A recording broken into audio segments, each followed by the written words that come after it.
Not everyone who treats you kindly is sincere. Not everyone who stands beside you truly wants you to go far. In life, there are people who never raise their voice to insult you, never show clear hatred. They simply smile, pat you on the back, call you best friend, teammate, the one I trust the most. But they're the very ones silently waiting for you to stumble so they can step ahead. They don't destroy you with weapons, but with presence. No shouting, no arguments, just a seed of doubt planted at the right time. A quiet withdrawal when it matters most. A perfectly placed act of concern, and gradually you lose direction, lose your support, and eventually lose yourself. Maybe you felt it, but never dared to name it. Someone who always coincidentally shows up, who knows too much about you without being told. Someone who's always there, yet behind your back, things quietly collapse and you don't know why. Someone who once listened to you share, only for someone else to later use your very words against you. And you begin to ask yourself, am I just being too sensitive? Maybe I'm the problem. But the truth is, you've been manipulated. Quietly, subtly, bit by bit. This video will guide you through 6 of the most dangerous signs, subtle, calculated signals used by people who want to infiltrate, divide, and make you slowly lose yourself. But this is not a journey of fear. It's a journey of clarity, of awakening, of returning to yourself through the light of Stoic philosophy. If you've ever felt alone in your doubts, if you've ever blamed yourself for sensing what no one else could name, then this journey is for you. 1. They're too nice, and it feels off. Have you ever met someone who seemed incredibly kind always, showing up with a warm smile, always eager to help, always saying sweet and encouraging things, but every time you interacted with them, you left with a strange heaviness in your chest, as if beneath all those gestures was a cold, silent layer that only your intuition could detect. You couldn't explain why you didn't fully trust them after all. They hadn't done anything wrong. But that very feeling, vague and quiet, is often the first bell you should never ignore. Here's a hard truth. Not everyone who treats you well actually wishes you well. Sometimes, excessive kindness is the most sophisticated weapon used to access your heart, build trust rapidly, and then use that trust to control your emotions and shape your decisions.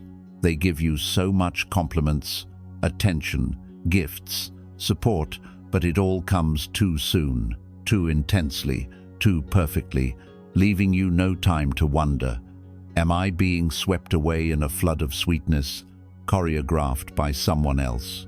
This tactic has a name: love bombing, an emotional ambush designed to break your defenses, make you feel indebted, push you to open up too quickly, and then slowly create dependency. Not every kind word reflects genuine care. Sometimes it's just a polished mask, concealing a deep need for control. They don't need to raise their voice to dominate you. They just need to make you believe that you are uniquely loved and that you're lucky to have them in your life. There was someone I once knew, her name was Rachel. She lit up every room she entered. She was always the first to compliment your outfit, the one who brought you coffee when you looked tired, the one who remembered your birthday even when you forgot it yourself. With everyone, she was gentle, warm, and generous, until a new colleague named Anna started gaining traction and became well-liked by the team. Within weeks, Rachel's compliments turned into soft reminders, like, "You're rising fast, just don't forget who helped you get started." One day, Anna was summoned by the department head after an anonymous complaint accused her of being disrespectful in team meetings, something no one had actually witnessed. A few weeks later, Rachel was still smiling like nothing had happened. But Anna, who once thought Rachel was the kindest big sister, could now see clearly. She had been caught in a web of fake favors where kindness was a tool, not a reflection of the heart. In Stoic philosophy, Epictetus once warned, "Don't let your admiration of someone's kindness blind you to their intentions." A Stoic never stops at appearances. They observe, they question. They don't let early affection cloud their awareness. A calm mind is a discerning mind, able to see through the wrapping of sweet words, to recognize what is sincere and what is calculated. So how do you recognize a kindness that's toxic? They're often the ones who show up right when you need help, as if they knew your moment of weakness. They shower you with praise too early, too often, until you stop questioning whether any of it is true. They push for closeness, for deep connection from the start, even when nothing organic has been built. They make you feel grateful, even guilty, for not giving back. If you want to stay grounded in a world full of chaos, then one of the most powerful Stoic skills is this: observe from a distance. Let time do its work. Watch not with suspicion, but with inner stillness. Don't reveal too much of yourself to someone just because they seem to understand you. Those who truly understand you never need to prove it. Remember, the most dangerous person is not the one who hates you out loud, because that person you can prepare for. You can see them coming. The one you should fear most is the one standing quietly behind you, smiling gently, placing a soft hand on your shoulder while a cold, sharp knife waits behind their back, ready for the moment you bow your head in trust. 2. They always show up, but it's not by chance.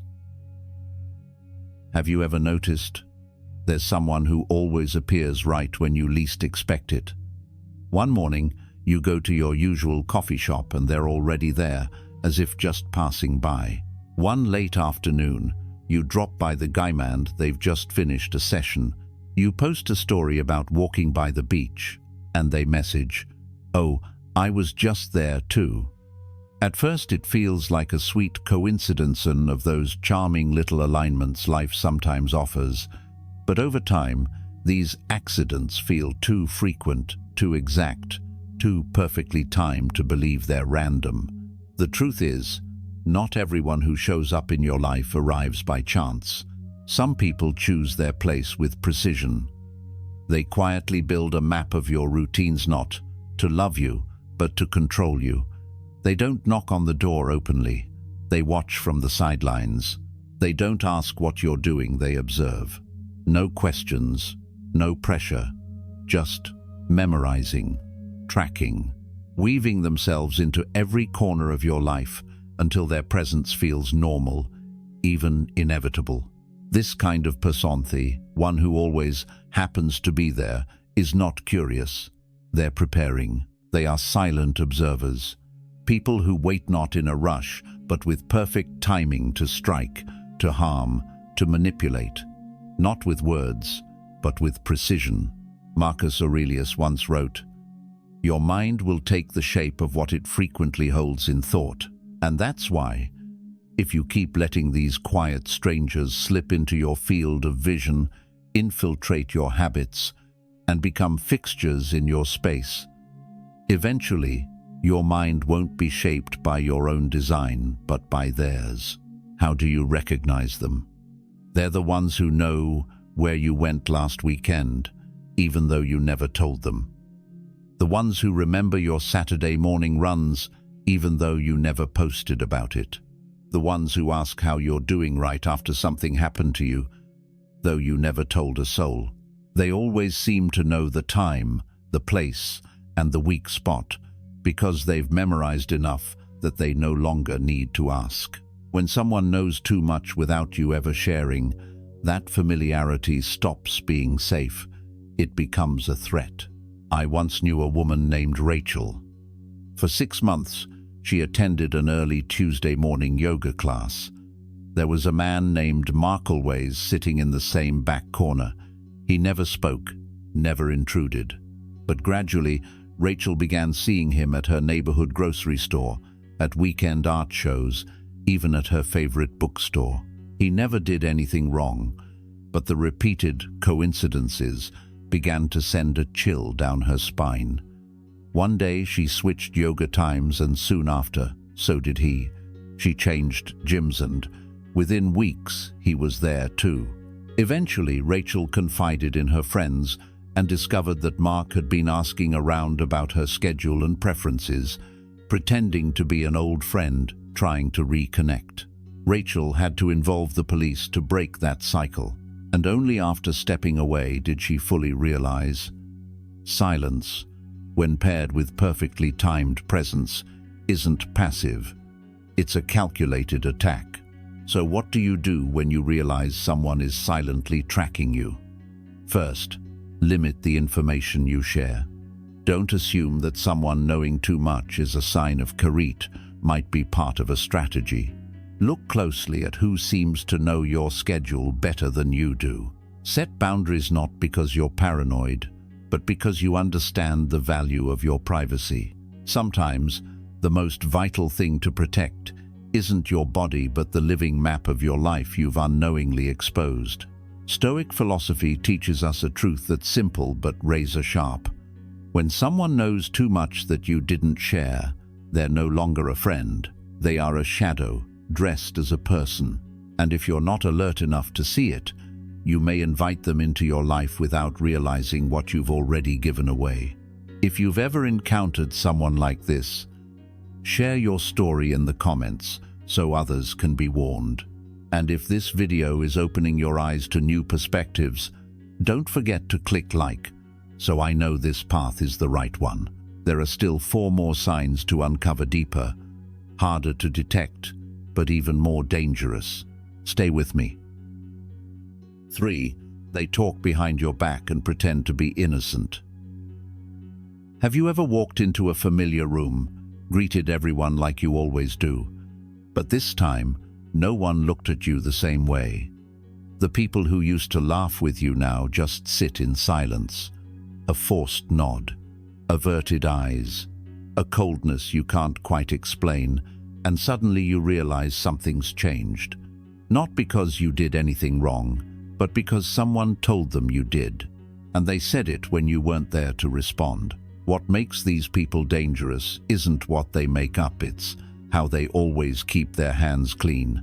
They never confront you directly. They never speak against you in public. They just share a few things with others vague enough to spark doubt, but real enough to make people listen. They'll add soft disclaimers like, "I'm not sure, but," or "You probably noticed it too, right?" And then, the very next day, they'll smile at you as if they never planted anything behind your back. This is the most insidious game of those who want to destroy you without leaving a trace. Because if you react, you'll be labeled too sensitive. If you confront them, they'll say, "I didn't say anything, maybe someone misunderstood." They know how to corner you, how to erode your reputation little by little, while denying you any way to defend yourself without looking dramatic. I've been through that spiral myself at a time when I thought I'd finally found the perfect work environment. I was friendly, hard-working, always willing to help others. But then, things began to shift quietly, subtly. People I once felt close to became distant. Meetings I was part of vanished from my schedule. I heard rumors that I liked being the center of attention, that I gossiped behind others' backs, things completely opposite to who I am. I didn't believe it until a former colleague I had trusted, someone I had confided in about my stress and struggles, suddenly said, "People have been talking," and it seems it all started with her. I was hurt. I stayed silent, but I didn't quit. I began to change to defend myself, but to prove myself. I worked more carefully than ever before. No complaints, no blame. I helped my co-worker 7, the ones who had turned cold. I arrived early, stayed late, and gave no one any reason to question my integrity.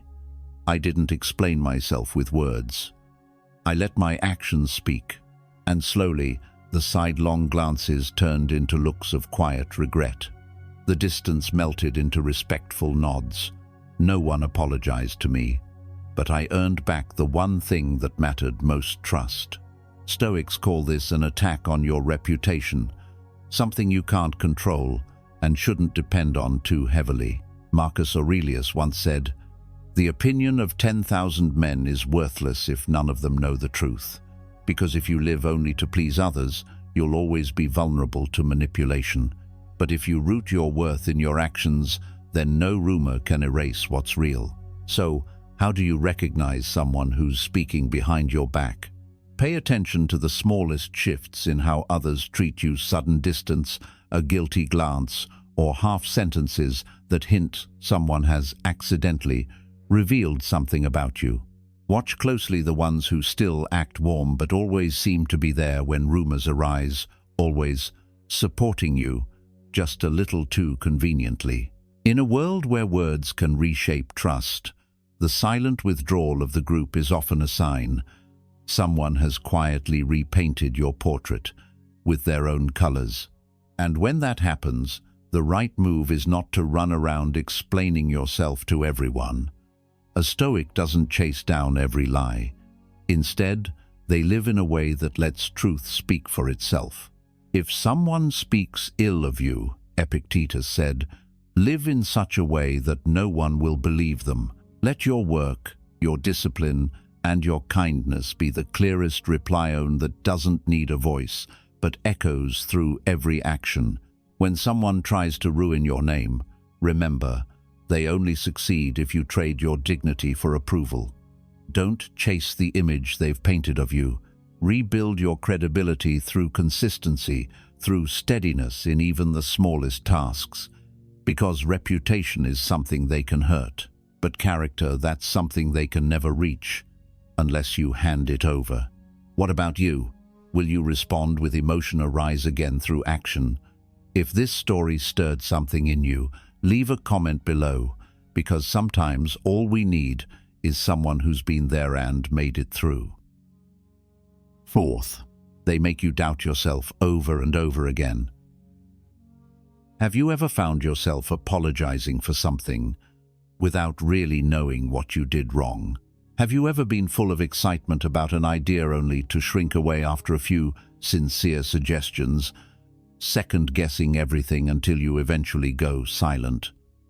Not because your idea was weak, but because somewhere along the way you stopped trusting your own feelings, your own judgment. That's how the most dangerous people break you, not through insults or violence, but through quiet shifts in tone. One day they call you brilliant. The next, they say you're reckless. Today, they say you're special. Tomorrow, they accuse you of arrogance. And each time, you step back. Until one day, you can't tell the difference between what's real and what's manipulation. You start living inside the emotional fog they've created. You try to keep them happy.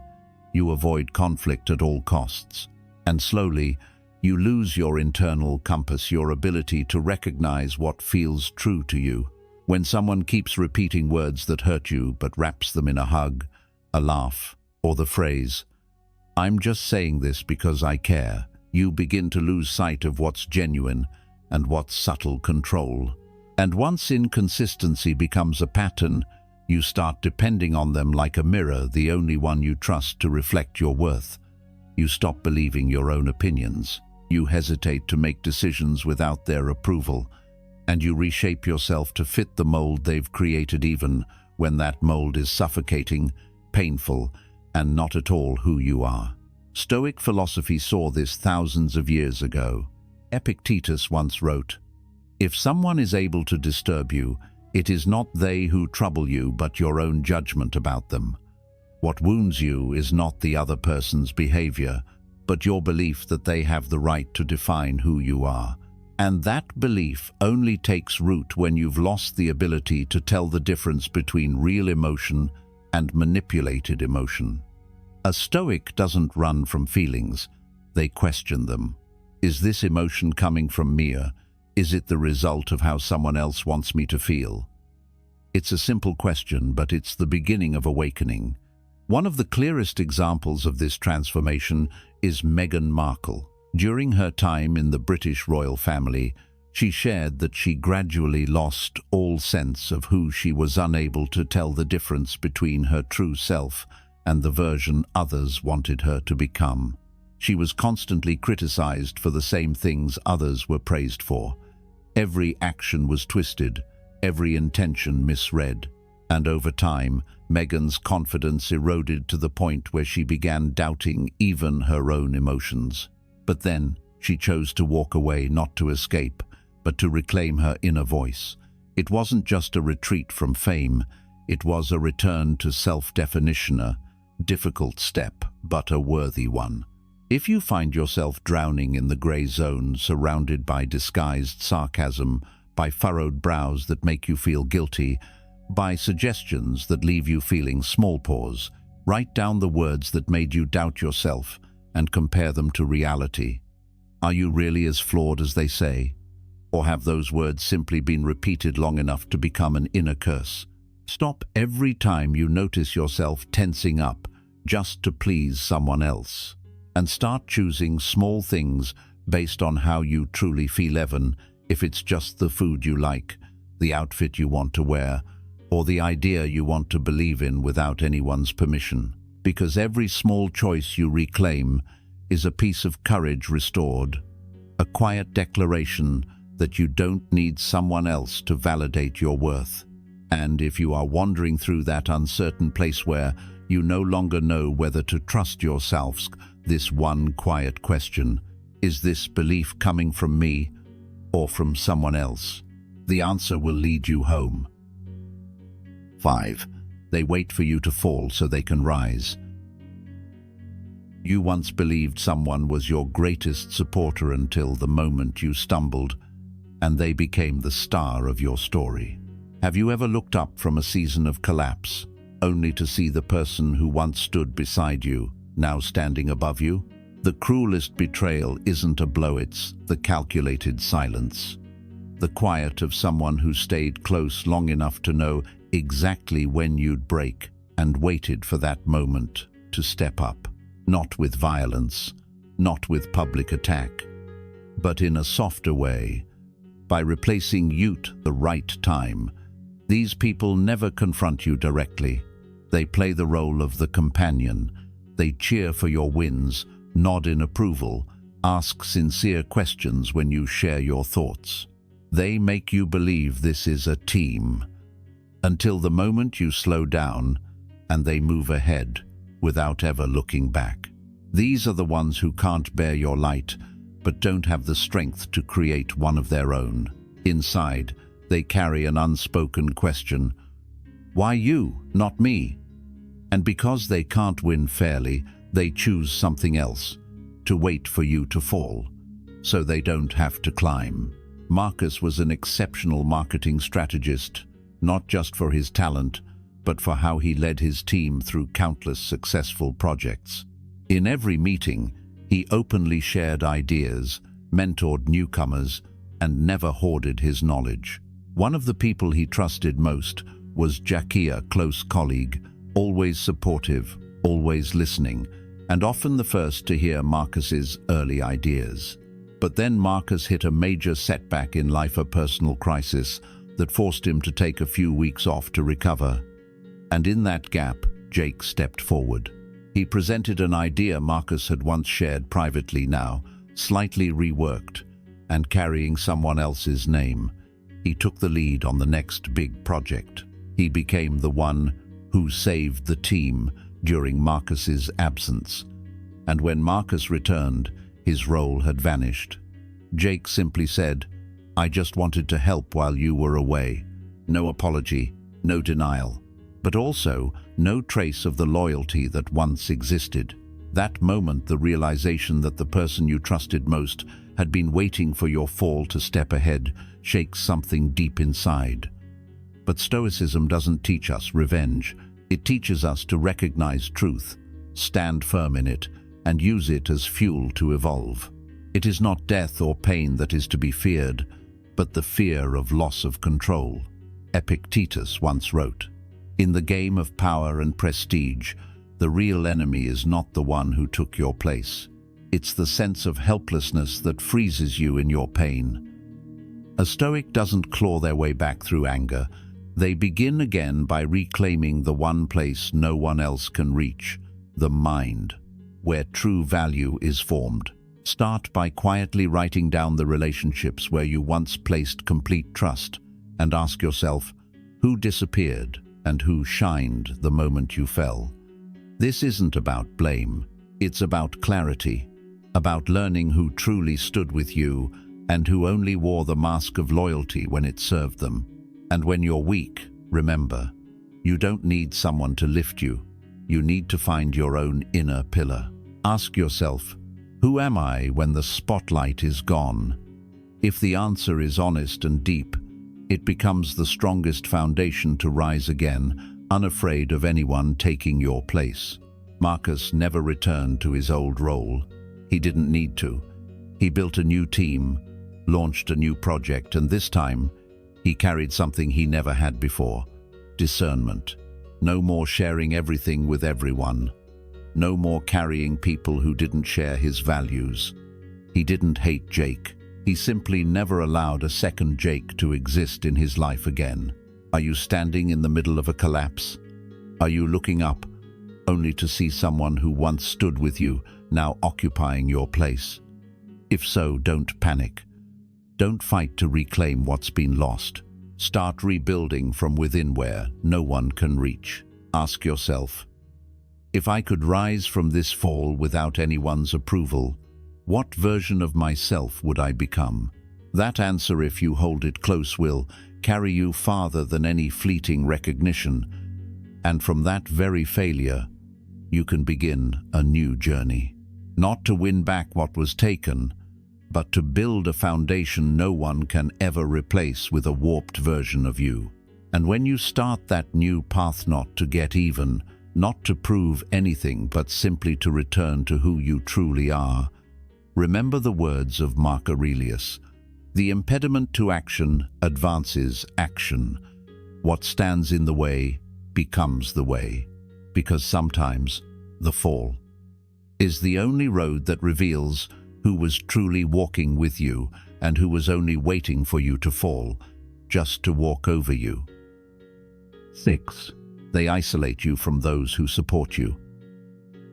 Have you ever felt yourself slowly drifting away from the very circle that once felt like home? The friends who used to text you every morning suddenly go quiet. The weekend coffee catch-ups no longer include your name. A few close companions become too busy for reasons no one explains, and you're left turning over questions in your mind with no answers in sight. What did I do wrong? Have I changed? Do they even see me as a friend anymore? Isolation rarely arrives with a bang. No one declares they're leaving you. No one shows hatred on their face. It starts with distances more, growing, silent between people who used to walk right beside you. And most people never realize this isn't an emotional accident. It's the result of something far more intentional, because someone who wants to destroy you doesn't always come at you head-on. They know you're strong when someone believes in you, when someone is still there to mirror the truth back to you. So instead of hurting you directly, they plant suspicion in the minds behind your back. A vague comment, a subtly twisted detail, a well-meaning warning that you're no longer quite yourself. And then they wait, sprinkling sand into the gears of your relationships until the whole machine starts to seize.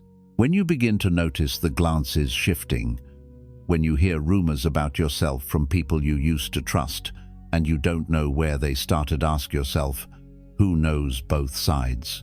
Who is the only one still close to me, while everyone else quietly fades away? Sometimes that person isn't the one who remains. It's the one standing between, separating you from the connections that once grounded you. The psychology behind this tactic is simple. When you're alone, you're easier to break, easier to control, easier to confuse. A person with nowhere left to turn will cling to whatever's left of a manipulator. And that's when they win. When you start to believe that no one's really on your side except them. Selena Gomez's story once made waves for exactly this kind of manipulative isolation. As a global star with millions of fans, Selena had close relationships with many artists, including one she called a soul sister. But over time, whispers began to circulate. Rumors that her old friends had stopped speaking to her. Longtime collaborators went silent. Nothing felt the same. Selena later shared that she had gone through a season of deep loneliness, confused, disoriented, and unsure of who she was or why she seemed to be the problem. Eventually, she discovered that even in her closest circle, there were people subtly pulling her away from real friends, using sweet words laced with control. Only after a mental and physical health crisis did Selena wake up, break from those toxic ties, and begin the journey back to herself and to those who had truly stood by her all along. Stoic philosophy has always emphasized the power of a healthy community. Marcus Aurelius once wrote, "We are made for cooperation, like feet, like hands, like eyelids. We were not born to walk alone, and true strength is not found in solitude, but in the ability to build lasting relationships, the kind where you're seen for who you are, where you don't have to perform, and trust doesn't have to be earned through fear." If you feel someone pulling you away from the people who used to know and love you, don't believe it too fast. Watch quietly. Are you drifting apart because of real conflict, or because of whispers you never questioned? And if the answer leans toward the latter, begin reconnecting. It doesn't need to be dramatic. A short message, a quiet reappearance, a simple meetup to open your heart. Because no one should have to face life's storms alone. And sometimes, just one word from you is enough to show those you thought were gone that they were simply waiting for you to trust them again. Remember, a manipulator only wins when you let isolation become your fate. But if you're brave enough to turn back to rebuild your circle of support, then no lie is strong enough to break you. And what about you? Is someone quietly pulling you away from those who once stood with you? If so, do you still have the courage to return before everything slips too far? If this chapter touched something inside, you leave a comment below. Even a single sentence, "I'm coming back." Because sometimes that gentle confession is all it takes to begin reconnecting with those who always believed in you. And if you know someone who's being isolated, share this video with them. Not to attack the one dividing them, but to remind them they still deserve a healthy embrace. A real community. No one can destroy you if you master yourself. There's a quiet moment you never forget. The one where you step away from a familiar crowd, return to the room you once called home, and realize no one's still on your side. You tried, you held on to faith, you loved with full sincerity, yet the bonds are falling away one by one like dead leaves in autumn. And the deepest pain isn't the betrayal, it's being left alone among whispers no one confirms, among sympathetic glances no one explains. You start to doubt others, then you start to doubt yourself. What you once believed begins to blur. You used to think you were strong, and now you quietly ask, if I'm really strong, why am I so easy to break? I've been there. In a winter that chilled me to the bone, I lost almost everything. The ones I called brothers quietly left when I had nothing more to offer. The relationships I trust fell silent. I didn't even know what I had done wrong, just that I was no longer welcome. And when I hit rock bottom in that loneliness, I almost reached for someone just to explain myself. I typed out message after message, then erased them all. Wanted to hold on to something, anything, even just a reason. But then I read a line from Marcus Aurelius in Meditations. You have power over your mind, not outside events. Realize this, and you will find strength." And I began to understand. They hadn't really destroyed me. They'd only touched the surface: my reputation, my role, my place in the social web. But if I held on to the Korith part no one could reach, I was still whole. I could still move forward. Stoicism didn't teach me to become numb. It taught me how to feel pain without being drowned by it. How to take a wound without needing to strike back. It showed me that those who try to hurt you don't need a weapon, they only need you to lose control, to react, to fall. But if you can remain steady through the storm, then you've already won without raising your voice. I started again. Every morning I sat in silence and wrote down 3 truths about myself, not based on praise, but on how I had lived. I returned to the books that had once spoken to my soul. I listened again to the wisdom of Epictetus. If someone succeeds in provoking you, realize that your mind is complicit in the provocation. I trained myself in deep silence, the kind that needs no reaction to survive. And little by little, I saw myself again not as someone who had been betrayed, but as someone who had survived betrayal without losing his dignity. I no longer wanted to prove anything to the world. I only wanted to live in alignment with the most honest part of who I am. I rebuilt the connections that were real, the ones that didn't require gossip to stand. I strengthened my mind with philosophy, my body with discipline, and my soul with the faith I had abandoned in pursuit of validation. And I realized, a person who has mastered themselves cannot be destroyed except by their own hand. Maybe you're standing at that fracture point too, standing at a crossroads of trust where you don't know what to believe or who to believe in anymore. But let me ask you this: if you removed all the labels they've placed on you, failure, fraud, weak, what would still remain in your heart? What dignity would still be there, unconfirmed by anyone else? If something remains, hold it close. Because this world may take many things from you, but if you keep a clear mind and a heart free from hatred, then you are already untouchable. They can only destroy you if you abandon yourself. You've just walked with me through 6 of the quietest yet sharpest telltale markers of someone who is trying to destroy you without leaving a single visible wound. They come to you with overwhelming kindness. They always show up at just the right time. They spread rumors, then act innocent. They manipulate your emotions until you begin to question your own mind. They wait for your weakest moment to rise above you, and they slowly pull you away from those who once lifted you up. Each chapter wasn't just about identifying your enemy, it was about turning inward, to see what parts of yourself have been lost in the process of trying to please people who never truly wished you well. But as the Stoics often reminded us, no one can destroy you unless you give them that power. And the most important thing you can do is not to strike back, but to learn how to stand strong from within.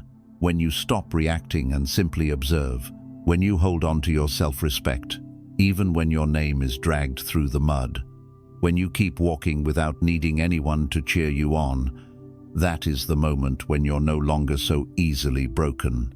That is the moment when real freedom begins. If this video touched you in any way, let me know by leaving a comment below. I choose to stand strong.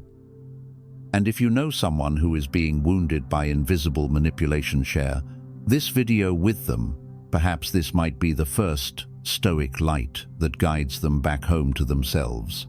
Don't forget to hit like, subscribe, and turn on notifications so you won't miss the Stoic journeys ahead. Because the more clearly you see the truth, the harder you are to destroy. And the more you master yourself, the less anyone can ever bring you down.